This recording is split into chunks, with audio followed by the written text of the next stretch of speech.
Bonjour à toutes et tous, une actu des métallos centrée sur l'écho des négos puisque vendredi dernier, nos deux négociateurs, Aurélie et Alain, ici présents, étaient en négociation avec la chambre patronale, l'UIMM, pour traiter les relations individuelles au travail. Exactement, relations individuelles au travail. Voilà, alors c'est-à-dire Aurélie, on t'écoute, c'est toi la spécialiste. Alors, il s'agit des droits individuels des salariés, de l'embauche jusqu'à la rupture du contrat. Donc, c'est quand même un sujet très important pour les salariés de la métallurgie. Et c'est surtout le cœur de nos 76 conventions collectives territoriales et de notre convention collective nationale des ingénieurs et cadres. Donc, c'est un sujet que nous traitons depuis 1 an maintenant avec l'UIMM. Et notre objectif, pour ce qui est de la CGT, c'est qu'on fasse dans ce thème de négociation de l'innovation sociale, c'est-à-dire qu'on prévoit des garanties collectives du 21e siècle pour attirer les jeunes salariés dans la branche, mais également qu'on parte de l'existant. On ne fait pas table rase du passé, contrairement à ce qu'on pourrait penser, mais on part de l'existant et on reprend dans cette future convention collective nationale le mieux-disant de nos 76 conventions territoriales et de la convention des ingénieurs et cadres. D'accord. Alors, le cheminement de cette négociation vendredi, cette réunion, comment ça s'est déroulé ? Comment on peut raconter ça à nos auditeurs ? Comme d'hab, la CGT a donné le ton. Une CGT offensive avec des propositions sur les 2 voies que donnait tout de suite Aurélie. Et depuis le début de cette négociation, la CGT travaille aussi sur 2 aspects. Le premier, c'est que les salariés soient acteurs de la négociation. Et donc, on fait en sorte que dans les territoires, dans les syndicats, etc., les salariés soient informés et soient en capacité de peser dans la négociation par des journées d'action, par différentes initiatives. La deuxième chose, c'est qu'on essaye, depuis le début, d'avoir une unité syndicale. Et encore dernièrement, d'ailleurs, on s'est rencontrés à ce sujet. Et ce qu'on peut remarquer dans cette négociation, c'est que ce travail, il paye, puisque on peut considérer que lors de cette séance, nous avons parlé à peu près d'une seule voix, les 4 orgas autour de la table. Ce qui a permis de mettre un peu, alors pas totalement, mais de renvoyer l'UIMM, non pas le dos au mur, mais dans ses 22 mètres.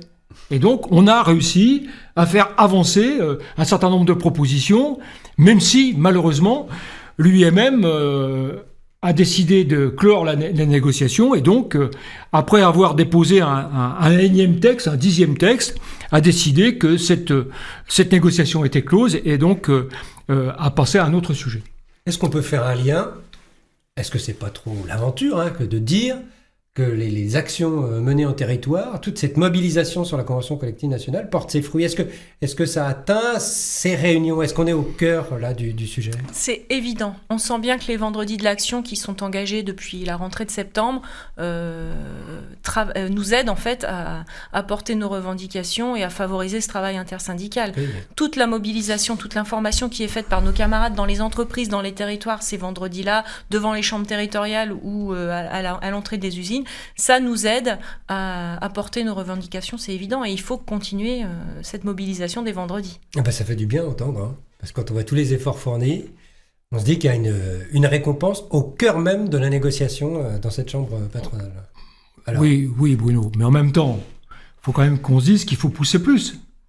Le texte qui est mis en réserve, on va le dire comme ça puisque c'est la formule consacrée, est encore un texte qui n'est pas à la hauteur de nos exigences. D'une part, il y a encore du moins-disant social dans ce texte-là par rapport à ce que disait Aurélie sur les 76 conventions collectives territoriales et la convention collective des ingénieurs et cadres. Et puis, ce qu'on a obtenu dans ce on pourrait appeler l'innovation sociale, c'est nettement insuffisant pour construire une convention collective nationale de haut niveau, pour être attractif. Donc, on a besoin de poursuivre les vendredis de l'action, on a besoin de pousser encore plus, y compris dans les territoires, en essayant d'interpeller les autres syndicats pour qu'ils viennent sur des positions qui permettent de pousser ensemble. Et évidemment, on a besoin de préparer le 7 février à la hauteur de nos exigences, afin qu'on n'ait plus de 10 000 métallos devant l'avenue de Wagram, ce qui fera que ça sera une nouvelle étape pour que, sur les questions qui vont venir, la prévoyance, la rémunération et d'autres sujets encore, on soit en capacité, non plus qu'elle soit dans les 22 mètres, mais que l'UIMM soit derrière le but. D'accord, très bien, la lutte continue. La lutte continue sur le site avec l'écho des négos. Le lien se trouve dans le descriptif de cette vidéo.